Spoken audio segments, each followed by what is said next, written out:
Bismillahirrahmanirrahim. Assalamualaikum warahmatullahi wabarakatuh.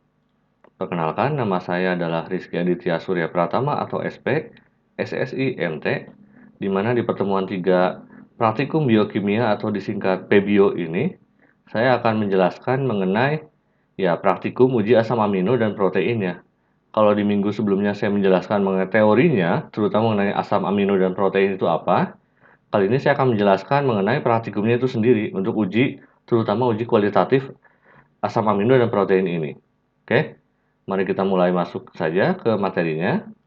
Ya, sebelum saya jelaskan juga, saya akan mengajak Anda sekalian untuk nobar dulu mengenai kualitatif analysis of proteins atau uji-uji analisanya, uji-uji kualitatifnya untuk protein ini, di mana sumber videonya adalah dari Amrita University Meiti Labs YouTube channel. Di sini dijelaskan cukup jelas juga mengenai reaksi-reaksinya dan juga apa saja sih reaksi yang terjadi di protein tersebut. Oke, kita lihat dulu saja videonya. Mari kita nobar.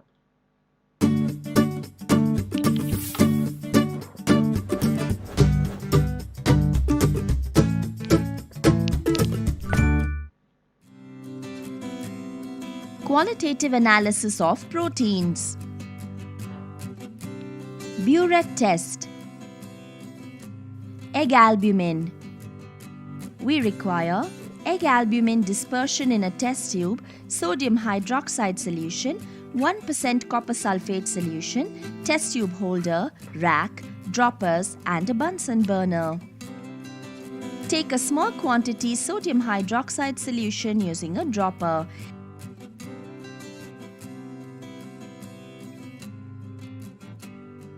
Add it to the egg albumin dispersion taken in a test tube. Using another dropper, add a few drops of 1% copper sulfate solution to the test tube. Remove the test tube from the rack using the test tube holder. Heat the contents of the test tube over the burner for a few minutes. In the presence of alkali, proteins react with copper-2 ions to form a violet-colored complex called burette. Gelatin.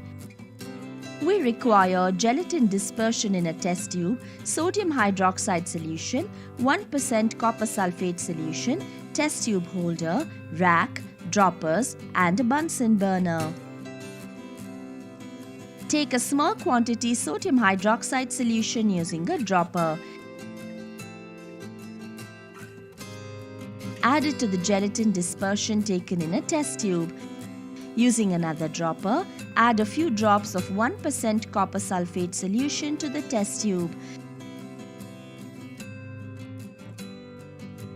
Remove the test tube from the rack using a test tube holder.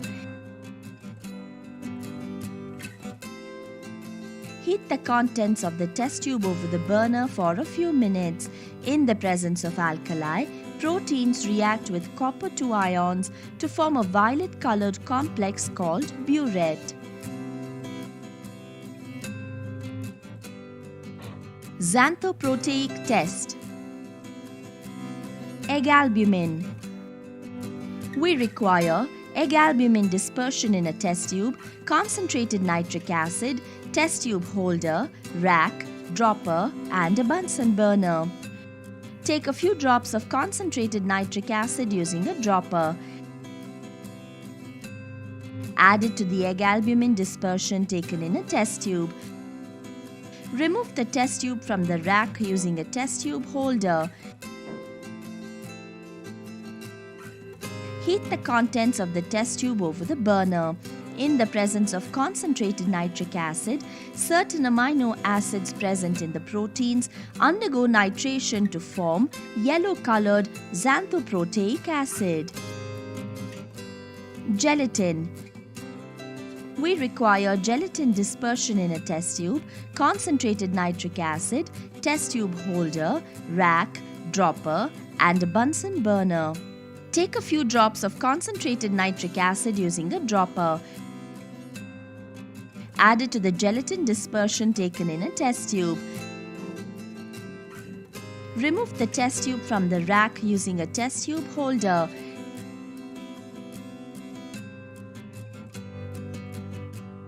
Heat the contents of the test tube over the burner. In the presence of concentrated nitric acid, certain amino acids present in the proteins undergo nitration to form yellow-colored xanthoproteic acid. Ninhydrin test. Egg albumin.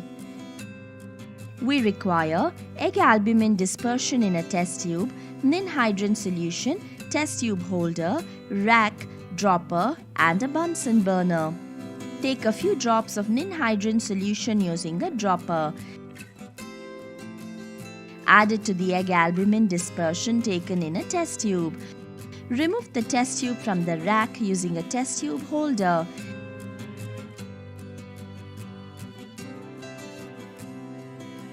Then boil the contents of the test tube over a burner. Proteins react with ninhydrin reagent to form an intense blue-colored compound. Gelatin. We require gelatin dispersion in a test tube, ninhydrin solution, test tube holder, rack, dropper, and a Bunsen burner. Take a few drops of ninhydrin solution using a dropper. Add it to the gelatin dispersion taken in a test tube. Remove the test tube from the rack using a test tube holder. Then boil the contents of the test tube over a burner. Proteins react with ninhydrin reagent to form an intense blue-colored compound. Millen's test. Egg albumin. We require egg albumin dispersion in a test tube, Millen's reagent, test tube holder, rack, dropper, and a Bunsen burner. Take a few drops of Millen's reagent using a dropper. Add it to the egg albumin dispersion taken in a test tube. A white precipitate is formed.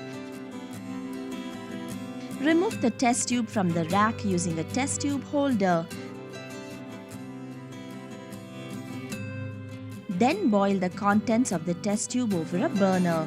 White precipitate changes to brick red on boiling, confirming the presence of proteins.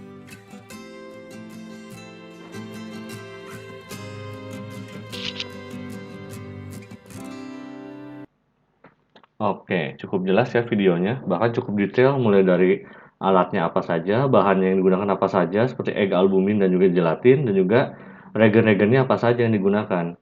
Praktikumnya sendiri simpel, kita tinggal mencampur-campurkan dan memanaskan tabung reaksi yang ada.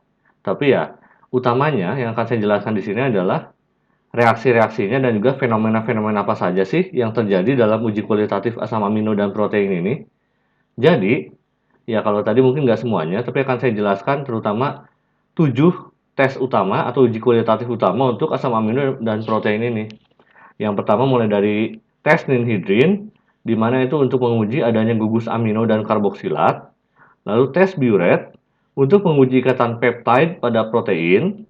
Tes xanthoproteat, untuk menguji asam amino yang khususnya mengandung benzen dan juga derivatnya. Tes milon, ini untuk menguji asam amino tirosin, jadi spesifik ya, yang memiliki gugus hidroksil.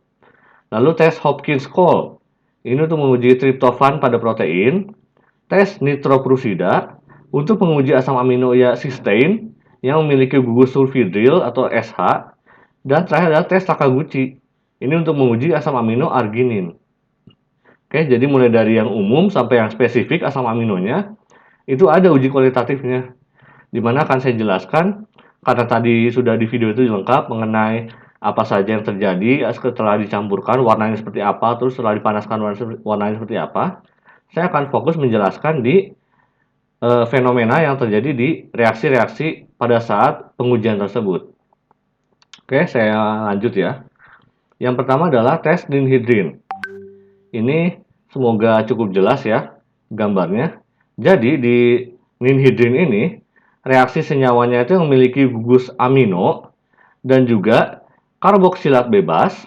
Itu dapat bereaksi dengan regen ninhydrin ini membentuk produk yang berwarna biru keunguan ini, blue purple ion ini. Asam amino dan juga protein yang khususnya itu memiliki gugus amino dan karboksilat yang terikat pada karbon alfa, itu akan memberikan hasil yang positif pada tes ini. Lalu, asam amino yang memiliki gugus amino sekunder itu akan menghasilkan produk kondensasi. Ini misalnya asam amino yang memiliki amino sekunder itu akan menghasilkan produk kondensasi yang berwarna kuning.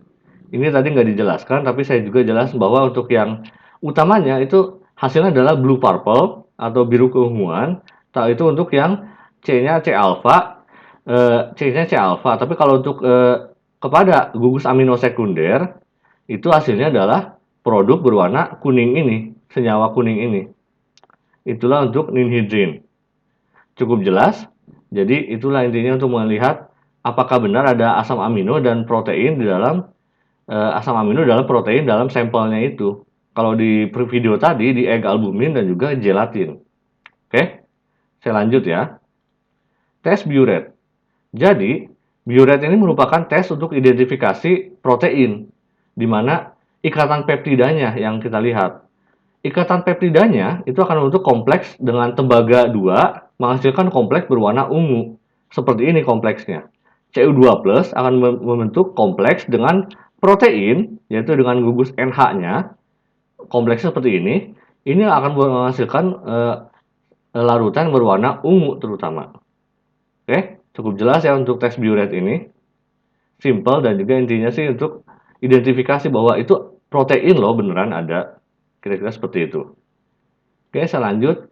Tes santoproteat atau tadi yang di video tadi santoproteatic test. Tes ini biasanya itu untuk identifikasi asam amino yang ada benzennya, misalnya tirosin ini. Cincin benzen ini akan mengalami nitrasi dengan asam nitrat. Makanya tadi dikasih asam nitrat juga. Asam amino tirosin dan juga triptofan itu khususnya mengandung benzena yang dapat teraktivasi apabila ditambahkan reaksi nitrasi ini, sedangkan cincin benzena pada fenilalanin itu nggak bisa mengalami nitrasi, jadi khusus untuk tirosin dan triptofan saja.